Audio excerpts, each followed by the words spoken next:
It's great to have this evening. It's a great way to celebrate a birthday. If you ever plan a good birthday, see if Tree will have you up on the stage, because it's just so much fun having people around aware of your birthday, and reading poetry is absolutely perfect. I've been writing poetry for quite a while, and so what I'm going to read tonight is a sort of a retrospective, so that should be fun. I also wanted to say there are some of my cards on the table, and it's interesting because this card isn't particularly about my publishing, although it's mentioned on there. It's because I've had this great experience with Moo, and I've had these cards made, and you can actually have your own photographs put on them, and so all these, go and look at them. The pictures, of course, it's my photography, are on these cards, and it's quite intriguing. It's something to personalize your own cards by. So I guess they should owe me something for advertising for them, but I think you should take some of these home just to look at them. They're nice to hold.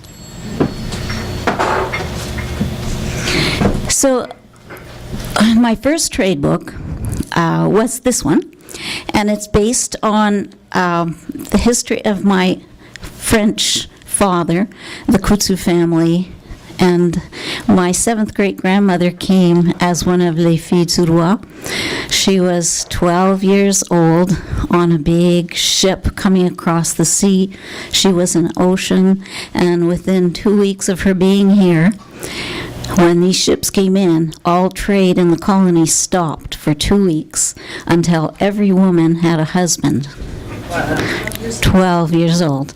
And in the ship, she would be, of course, wondering what that was all about.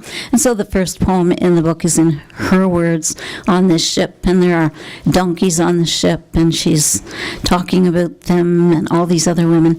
So basically, this book took a lot of years to write, but it goes for the first 120 years of New France since my 6th and 7th great grandparents were there.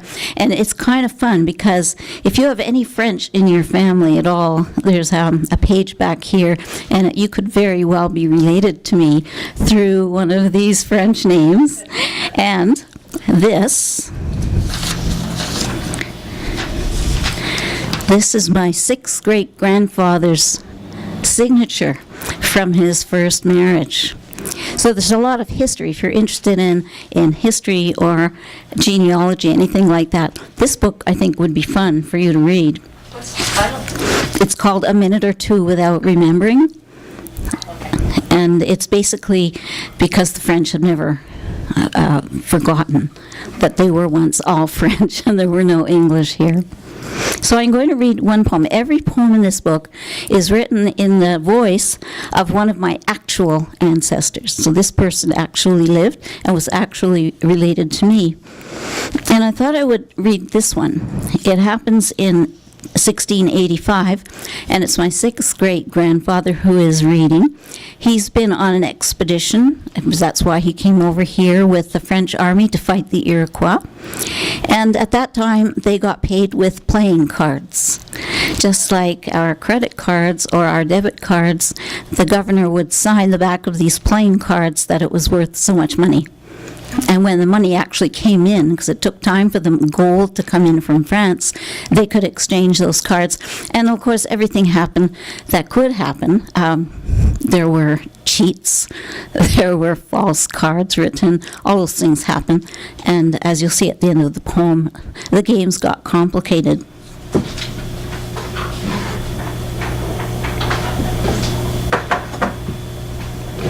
It's called un jeu de cartes. It had to come to that. This country and the furs, they make men crazy. It's hard to believe. Governor Labarre steals Radisson's 400,000 livres of fur, and Pierre Esprit Radisson goes over to the English. My Jeanne, his wife, has given birth to small Louise, but I still have to fight. The whole colony is not for war, but there are so few men. So few habitants, we all have to fight the Iroquois. It's terrible to leave my family with no protection, and worse than hell, to go with Labarre. I am not made to be a soldier. At least now we have these two Franche de la Marine soldiers to help us build houses and take in the harvest. They're not too bad, these two. They go crazy from drink in Montreal.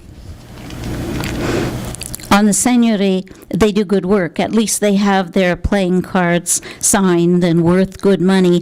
It's not easy for them here. Yes, the king sent men, but only 100 sent muskets, 1,000 muskets, but less than 300 work well, and 1,000 swords, but 600 are broken.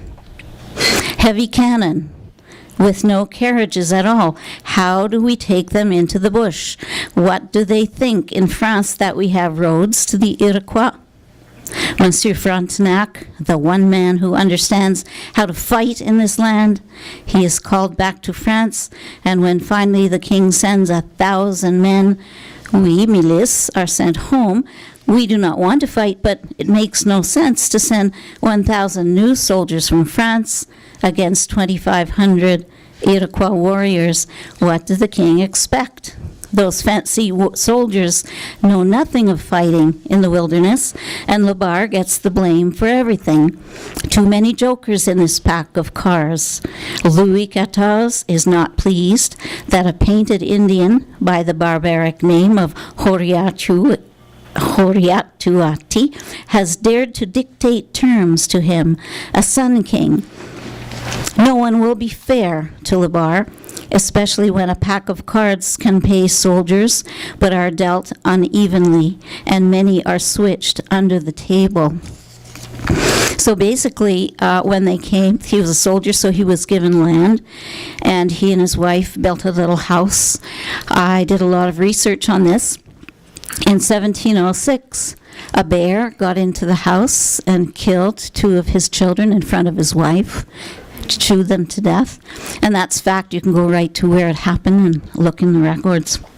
Another thing that happened, and I'll just read one more poem from this, is the story that's become well known about the slave girl who was accused of setting a fire in Montreal. And she went through trial, and she was judged to be guilty. But in those days, if you got judged to be guilty, you still had to admit you're guilty, even if they were going to hang you. So first they tortured her, and they tortured her until she admitted that she was guilty. And then they hung her, and then they burned her bones, and they threw the ashes into the St. Lawrence River. So it's a rather grim story, especially as it has never been proved that she was guilty. It was quite circumstantial, and there are books out on that today. But the poem I'm going to read to you is a rather circular poem, because the St. Lawrence River is named after Saint Laurent, and St. Lawrence himself is the patron saint of architects and librarians. And when they martyred him on a gridiron, and they also burned him front and back, and then they burned him completely to ashes.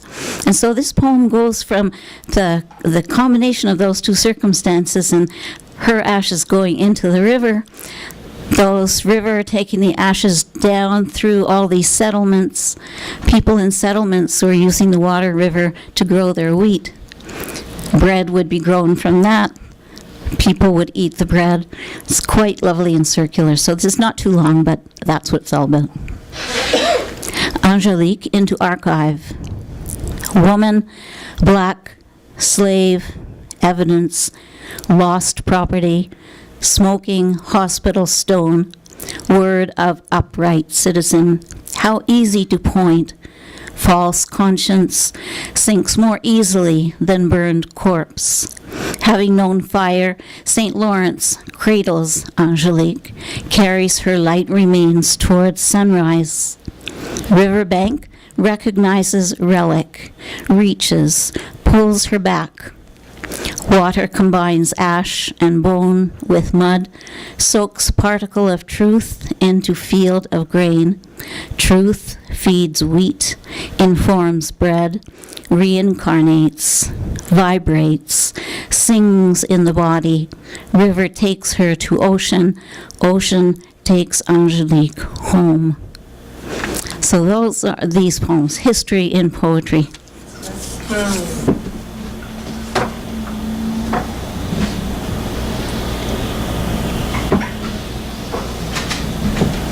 But tonight I'm also launching a book, and this book is called Fish Spine Picked Clean. And these are Japanese form poems. They are tanka poems.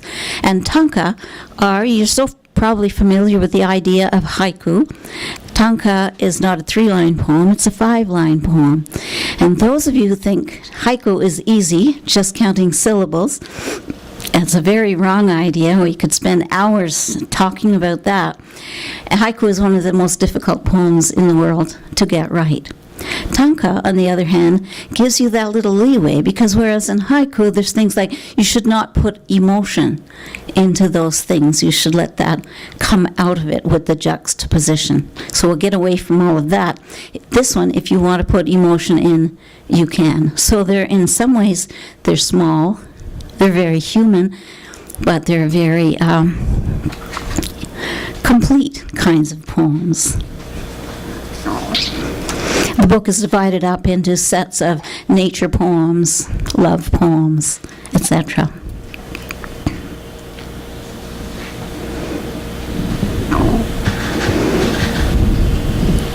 Dying leaves, their soft rustlings in the breeze, whisper talk of the wisdoms of earth. In my garden, wanting a life as complicated as April's first butterfly.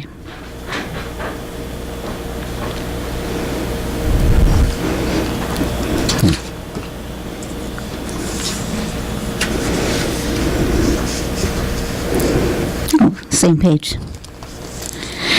You know, if you're going to do a reading, you should at least turn the pages when it starts.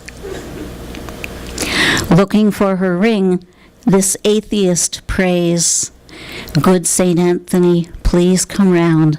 Something lost cannot be found.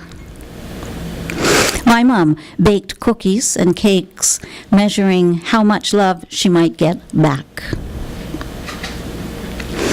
Honeysuckle flowers turn brown eventually. How will I not end up unhappy as my mother?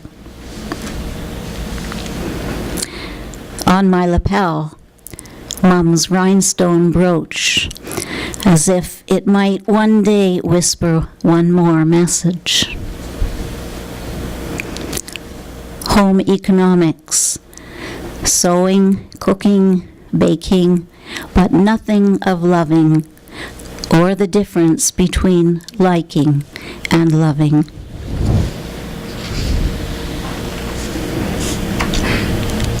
A loved one dies. The days seem real only in flashes between long stretches of dizzy static.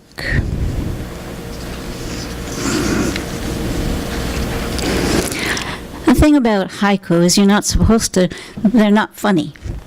Sometimes there's a version of it called senryu, and they could be a bit humorous and about human nature. But you can try to be a bit humorous in a tanka. And so you can write something like this.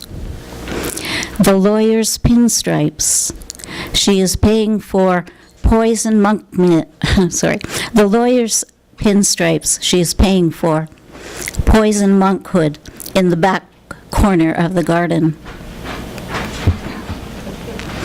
Why not live without goals? Play the game against yourself.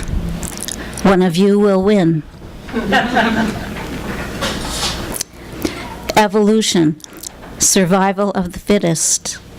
If numbers count, we'll be taken over by insects.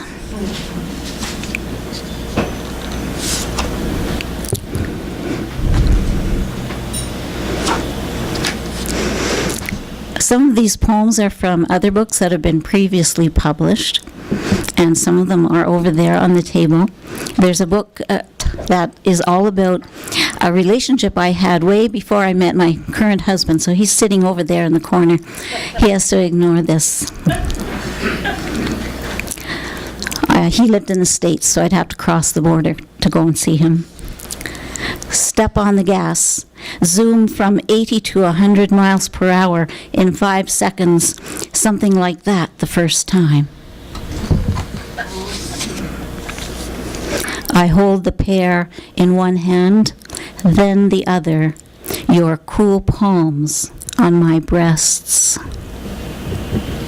Lines of cut hay follow the curved hills, my fingers tracing your ribs. A fun thing is that the first time I wrote this in English, it's translated into French, each of these. We couldn't use that same title, which was Tracing Your Ribs, because if you turn it into French, it sounds like something from a butcher shop. You know? So we changed the title. Ditches lined with fireweed. After so many miles, flames that won't go out. Baskets of tomatoes seduce from the roadside stands. Can one night fill me for the rest of my life? Wandering roads, your hands discover me. No worry about the cost of your mouth on mine. A sign on the road. Yield center lane to opposing traffic. You in a sarong slung low on your hips, smoking. Crossing the bridge across the border. The fire in us could have melted this steel. French-Canadian customs officer. You didn't buy anything? He blushed when I said, no, I have been making love for the past 24 hours.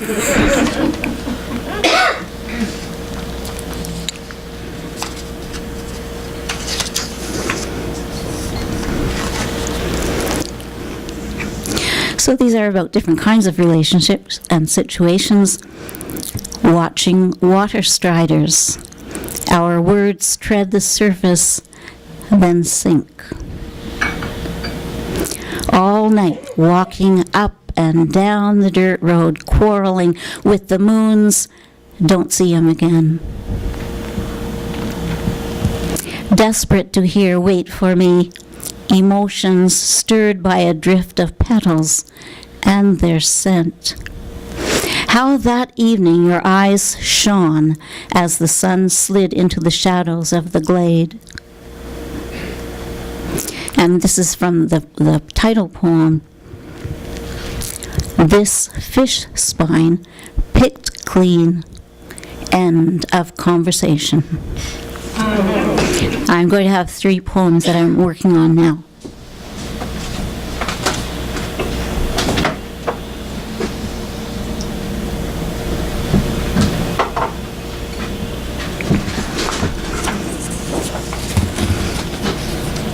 A possible solution. And part of this poem is saying, well, the solution to what? But these are solutions. A possible solution. Another possible solution drops in through the mail slot. The southern noise of wind through trees. Anything odd, like a tanker running aground in your garden. The mud-puddling butterfly of India, or some other Batesian mimic. The strangler fig might work once it has ceased to be an epiphyte. A loosely arranged penguin, or gene therapy. The oscillatory, elastic compression of footsteps through leaf meal. That pithecoid, lately forgiven by the Holy See, for guilt is both a can opener and a compass. Perhaps iron garnets produced by yttrium, the silvery transition metal. Try words that, through their own power, hover in their own rarefied space. The grass of Octavio Paz that wavers between being and non-being.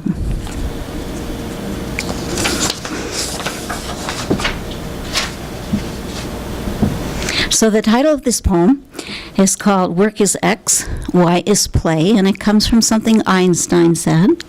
And Einstein then went on to say what he thought Z was, which I haven't got in this poem, but I'll tell you later. I like the idea of him saying something a little bit unexpected. But also, this poem is about this strange Japanese compulsion of young people lately to dress up as children. They dress up in pink and lace and with cute little shoes. Yeah, yami kawaii is what it's called. And what their idea is that they have so much inner sadness, they combine the two, that the one balances the other. And the cuteness takes away some of the inner sadness. And they claim that a lot of people were committing suicide, and that by combining this bit of cuteness with the sadness, not so many children are committing suicide. But the poem doesn't say that at all. Yami kawaii, the outer expression of inner sadness, the addition of a sick element to the cute, brings youth to life, when otherwise that kind of darkness often causes their death. Hang on to the discovery in a gold mine more than 1.5 miles below the earth of a microbe species that's been thriving for 20 million years. Many wonder about the meaning of life, but no one asks about the meaning of death, while few think of the fluid instability patterns on top of a spherical soap bubble in a kitchen sink. But what if you could reason faster and type directly from your brain, as neural dust is able to do, knowing the real work is the change within? For if A is success in life, then A equals X plus Y plus Z, where work is X, Y is play, and Z might be the capacity to bewilder, as transformations are never the clear-cut affair we expect them to be. Here is a shot of bad news. The world is facing a global tequila shortage.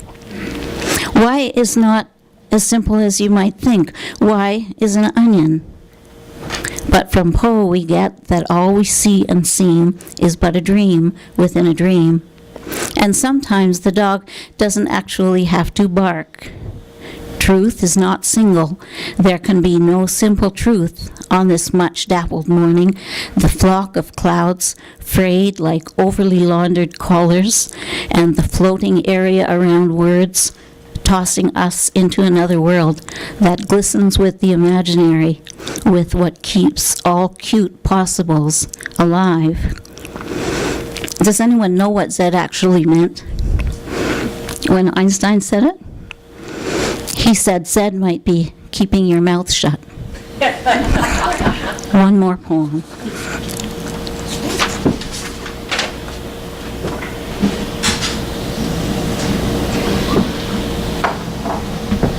I had just enough water in that glass.